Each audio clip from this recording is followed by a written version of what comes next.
तर नमस्कार शेतकरी मित्रांनो, आज आपण आहोत कचरेवाडी तालुका मंगळवेढा जिल्हा सोलापूर येथील अनुशे साहेबांच्या अनार म्हणजे डाळिंबाच्या प्लॉटवरती.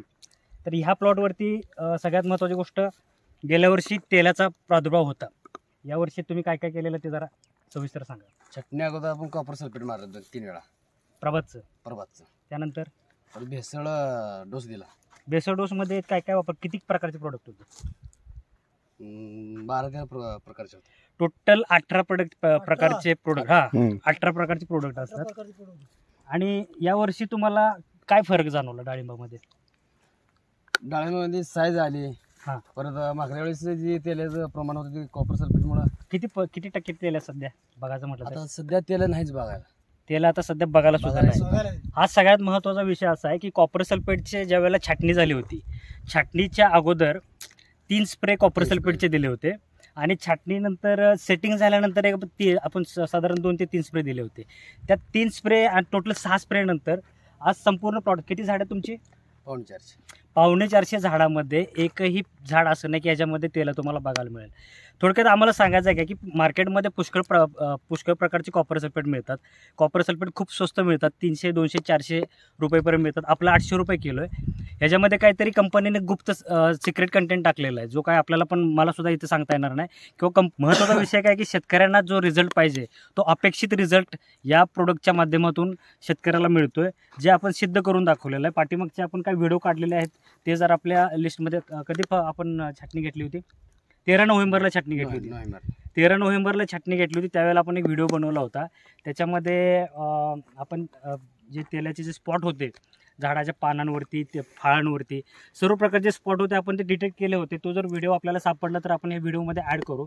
पण महत्त्वाची गोष्ट काय आहे की प्रभातच्या माध्यमातून आपण जी खतं वापरलेली आहेत, ती खतं जी आहेत ती 20% केमिकल म्हणजे तुम्हाला 10-26 जी बॅग असते ती आपण त्यांना आपल्या 475 kgच्या डोजमध्ये टाकून द्यायला लावली होती. कारण काय की जमिनीला तुमच्या रासायनिक खतांची सवय लागलेली असते. तर रासायनिक खतांची सवय सहसाधी मोडत नसल्यामुळं ज्या वेळेला आपण ऑर्गॅनिक खतं एकदम देतो तर त्याचा रिझल्ट दुसऱ्या, तिसऱ्या, चौथ्या दिवशी दिसत नाही. कारण काय होतं की ऑर्गॅनिक खत जमिनीमध्ये गेल्यानंतर स्वतःला फेवरेबल वातावरण तयार करतं आणि मग ते 10 ते 15 दिवसांनी रिझल्ट देतं. पण त्या 10-15 दिवसाचा रिझल्ट जर भरून काढायचा असेल तर आपल्याला थोडंफार केमिकल दिलं पाहिजे. म्हणून आपण 10-26-26ची एक बॅग या प्लॉटला रिकमेंड केलेली आहे. त्याचा परिणाम तुम्ही बघू शकताय. खूप कमी प्रमाणात केमिकल दिलेलं आहे आणि जास्तीत जास्त प्रमाणात ऑर्गॅनिक दिलेलं आहे आणि त्याचा परिणाम तुम्ही बघू शकताय. बरं, मला सांगा, तुम्ही ह्याच्यामध्ये PSB सोडलेलं आहे? प्रभातचं PSB सोडलंय, पोटॅश सोडलेलं आहे आणि सर्व पोटॅश आपण म्हणजे पोटॅशियम सोनाट आणि मॅग्नेशियमचा एक हे आहे. टोटल 2 प्रोडक्टचा असल्या 2 घटकांचा एक प्रोडक्ट आहे, मॅग्नेशियम आणि पोटॅशचा, सर्व नावाचा. त्याचा स्प्रे देऊन आपण ही साईज आणलेली. आता साधारण किती दिवस झाले आपल्या प्लॉटला? 4 महिने. 13 नोव्हेंबर 3.5 महिने. 3.5 महिन्यानंतर आज तुम्ही बघू शकता ह्या पद्धतीच्या साईज आहेत. आणि महत्त्वाची गोष्ट काय आहे की सगळ्यात महत्त्वाचा जो शेतकऱ्याची जी डोकेदुखी आहे, तेला नावाचा जो महाराक्षस शेतकऱ्यांना सतावतोय, त्याच्यावरती शेतकऱ्याला मात करेन. आज जर तुम्ही बघितलं, आज तारीख आहे मार्च महिना, तारीख कुठली आहे? 7 एप्रिल. 7 एप्रिल आहे. 7 एप्रिलमध्ये तुम्ही बघू शकता वातावरणामध्ये आता ह्युमिडिटी भरपूर दिसते, कारण आभाळ पण आलेला आहे. ह्या ह्युमिडिटीमध्ये जर तुम्ही बघितलं, मी तुम्हाला ह्याच्यामध्ये कॅमेरा फिरवून दाखवतो प्लॉटवरती, ते ह्या ह्युमिडिटीमध्ये तुम्हाला कुठल्याही प्रकारचा ह्याच्यामध्ये तुम्हाला स्पॉट बघायला मिळणार नाही.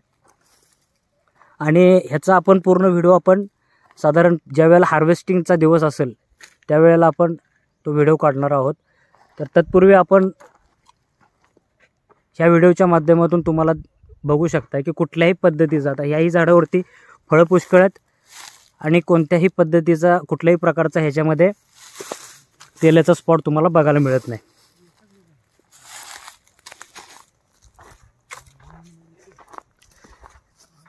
तर धन्यवाद सर, आपण आपली मौल्यवान प्रतिक्रिया दिल्याबद्दल धन्यवाद.